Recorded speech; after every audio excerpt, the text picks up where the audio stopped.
வணக்கம். ஓரணியில் தமிழ்நாடு. கால வரலாறு போற்றி புகழ் பாடும் கவிதையாவுமே தனித்தமிழே, நாளும் முறையோடு நன்மை பல தேடி வாழ வழி கூறும் திருக்குறளே. யாதும் ஊரே யாவரும் கேளீர். இந்த பண்பட்ட உலகத்தின் நாகரிகமான முதல் வார்த்தை. இந்த வார்த்தைய நம்மளுடைய பெருமை மிகும் முன்னாள் ஜனாதிபதி அவர்கள், முன்னாள் ஜனாதிபதியாகிய அப்துல் கலாம் அவர்கள் ஐரோப்பிய நாடாளுமன்றத்தில் தன்னுடைய உரையின் முதல் சொல்லாக பேசுகிறார். இந்த சொல்ல கேட்ட உடனே நம்ம ஆங்கிலத்துல ஒரு வார்த்தை சொல்லுவாங்க, அதாவது ஸ்பெல் பவுண்டு, பின் டிராப் சைலண்ட்னு. அந்த மாதிரி ஒரு அமைதி, ஒரு நிசப்தம், அப்படியே அந்த மக்கள்லாம் எழுந்து நிக்கிறாங்க. ஒரு காலத்துல ஆங்கிலேயர்களான அவர்கள் நம்மளை அடிமையா வச்சிருந்தவங்க. அந்த ஒற்றை சொல்ல கேட்டுட்டு அனைவருமே அப்படியே மயங்கி நிக்கிறாங்க. இப்படிப்பட்ட சொற்களுக்கும் சொந்தக்காரவங்க தான், அதனுடைய உரிமையாளர்கள் தான் நம்ம தமிழர்கள். நாம் அதெல்லாம் நினைச்சு பெருமைப்பட வேண்டிய சந்தர்ப்பம் தான் இப்ப நிகழ்ந்துகிட்டு இருக்கு.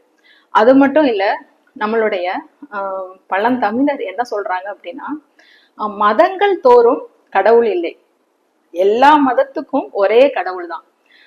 அதே மாதிரி மக்களிடம் எந்த வேறுபாடும் இல்லை, மக்கள் அனைவரும் ஒன்றுதான்.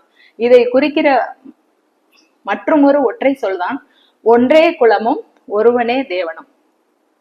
இன்னும் நம்மளுக்கு திரும்ப விழிப்புணர்வு வரணும். இன்னைக்கு கூட நம்ம அதை சிந்திச்சு பார்க்கணும். என்ன அப்படின்னா, உலகம் என்பது எந்த உயர்வையும், இப்ப அந்த காலத்தின் வேகத்துல இவங்கெல்லாம் பெரிய கோடீஸ்வரவங்க, இவங்கெல்லாம் பெரிய இதை சேர்ந்தவங்க, அப்படி இப்படின்னு நம்ம நினைக்கிறோம். அது இல்லை. நம்மளுடைய தமிழ், நம்மளுடைய முன்னோர்கள் என்ன சொல்றாங்க அப்படின்னா, உலகம் அப்படிங்கிறது யாரு அப்படின்னா, உலகம் என்பது என்ன அப்படின்னா, உயர்ந்தோர்கள் தான் இந்த உலகம், அதுக்கு இணையானவங்க. இந்த உயர்ந்தோர்கள் யாரு அப்படின்னு சொல்லி பார்க்கும்போது, அதாவது சான்றோர்கள், ஒழுக்கத்தை மட்டுமே அடிப்படையாக கொண்டு வாழ்ந்தவர்கள், இவர்கள் தான் உயர்ந்தவர்கள் அப்படின்னு சொல்லிட்டு நம்மளுடைய இலக்கியங்கள் ரொம்ப தெளிவா சொல்லுது. உலகம் என்பது உயர்ந்தோர் மேற்றே. மீண்டும் நான் சொல்றேன், இந்த பழமையை, நம்மளுடைய பெருமையை மீண்டும் மீண்டும் நினைத்து பார்ப்பது நிச்சயமாக நம்மளுடைய வாழ்க்கையில ஒரு உத்வேகத்தை கொடுக்கும். கன்னியாகுமரியில திருவள்ளுவரின் மிக பிரம்மாண்டமான சிலையை திறந்து வைத்த போது முத்தமிழ் அறிஞர் இவ்வாறு பேசுறார். என்ன பேசுறாரு அப்படின்னா, தமிழால உருகி உருகி வாழ்ந்த அவர் திருவள்ளுவரை பார்த்து சொல்றாரு, இவ்வளவு தெய்வாம்சம் பொருந்திய திருவள்ளுவரை இனிமே நீங்கெல்லாம் கவிஞர் என்றோ புலவர் என்றோ அழைக்க வேண்டாம், ஐயன் என்றே அழையுங்கள் அப்படின்னு சொல்லி சொல்றாரு. அது எல்லாருக்குமே ரொம்ப பிடிச்சிருந்துச்சு. எனக்கு என்ன சொல்ல தோணுது அப்படின்னா, அதாவது சேக்கிலார் ஒரு இடத்துல சொல்றாரு, அன்பினை எடுத்துக்காட்ட அளவில்லா ஆர்வம் பொங்கி என்பது போல முத்தமிழ் அறிஞர் அவர்கள் இந்த வார்த்தையை சொல்றாங்க. அப்ப திராவிட முன்னேற்ற கழகம் என்பதும் இப்போது உள்ள திராவிட மாடல் ஆட்சி என்பதும் கடவுள் மறுப்பு கொள்கைகளை என்னைக்குமே முன்வைக்கல, கடவுள் தன்மைகளை செயலாக்குவதில் தான் ஆர்வம் காட்டுது. அதுக்கு எவ்வளவோ உதாரணங்களை நம்ம பார்க்கலாம்.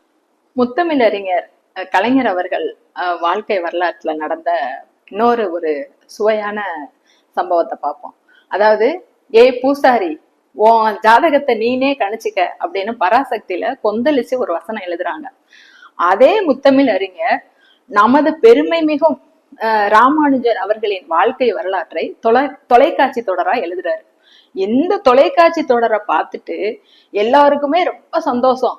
ராமானுஜரோடய நாங்க வாழ்ந்தது மாதிரியே இருந்துச்சு, அவருடைய பெருமைகளை இப்படிலாம் தமிழால கூற முடியுமா அப்படின்னு சொல்லிட்டு மக்கள்லாம் புகழ்றாங்க. அதுக்கு சிகரம் வச்சது மாதிரி திருப்பதி தேவஸ்தானத்துல இருந்து அர்ச்சகர்கள்லாம் முத்தமிழ் அறிஞர் அவர்களை தேடி தங்களுடைய வாழ்த்துக்களையும் வணக்கத்தையும் தெரிவிச்சாங்க. இது அப்ப ரொம்ப பரபரப்பா பேசப்பட்டுச்சு இந்த நிகழ்வு. அப்ப எப்பவுமே நம்மளுடைய இந்த கழகம், அதாவது திராவிட முன்னேற்ற கழகம் சரி, திராவிட மாடல் ஆட்சியும் சரி, பிரார்த்தனைகளுக்கு செயல் வடிவம் கொடுத்துக்கிட்டு இருக்கு. அன்னை தெரசா இதை ஒரு இடத்துல சொல்லுவாங்க, நம்ம கடவுள்கிட்ட வேண்டுறோம், என்ன மக்கள் வேண்டுறாங்களோ அதை வந்து செயல் வடிவா ஆக்குங்க அப்படின்னு. இதைத்தான் வந்து நம்ம திராவிட மாடல் ஆட்சியில பாக்குறோம். இதனுடைய தொடர்ச்சியா இப்ப அனைத்து சாதியினரும் அர்ச்சகர் ஆகலாம் அப்படின்னு நம்மளுடைய மாண்புக்குரிய முதல்வர் அவர்கள் வந்து அதை செயல்படுத்திட்டு இருக்காங்க. அதாவது உயர் நீதிமன்றத்துல அது வந்து உறுதி செய்யப்பட்டிருக்கு. அந்த அனைத்து சாதியினரும் அர்ச்சகராகலாம் அந்த திட்டத்தினுடைய பெரும் பயன் என்ன அப்படின்னா, அர்ச்சகர்களே இல்லாத கோயில்கள்ல கூட அர்ச்சகர்கள் நியமிக்கப்படுகிறார்கள். அது மட்டுமல்ல, ஆகம விதிப்படி முறைப்படி அவர்கள் அந்த வேதங்களை ஓதுறாங்க. முறைப்படி தமிழில் அர்த்தம் புரிந்து அந்த வேதங்கள் ஓதப்படுகிறது. இதுதான் வந்து நம்மளுக்கு அதாவது தமிழின் தொடர்ச்சியாக தொன்மையை இந்த திராவிட மாடல் ஆட்சியில நம்ம வந்து உணர்ந்து கொண்டிருக்கிறோம். அது மட்டும் இல்ல, தமிழரின் பெருமை காக்க அனைவரும் ஓரணியில் இணைவோம்.